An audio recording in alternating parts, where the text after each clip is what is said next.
Upaya percepatan pemulihan pasca bencana banjir di wilayah pedalaman Kabupaten Aceh Utara terus dilakukan secara bertahap dan berkelanjutan.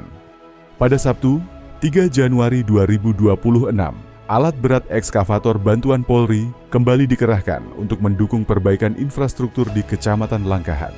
Ekskavator melanjutkan pekerjaan pembuatan parit di ruas Jalan Dusun Bidari menuju Dusun Selemak, Gampong, Lubok Pusaka. Pembuatan parit ini bertujuan memperlancar aliran air, mencegah genangan, serta meminimalisir risiko kerusakan jalan apabila terjadi hujan susulan. Sementara itu, satu unit ekskavator lainnya juga terlihat bekerja membuka akses jalan di Gampong Menasah Blang.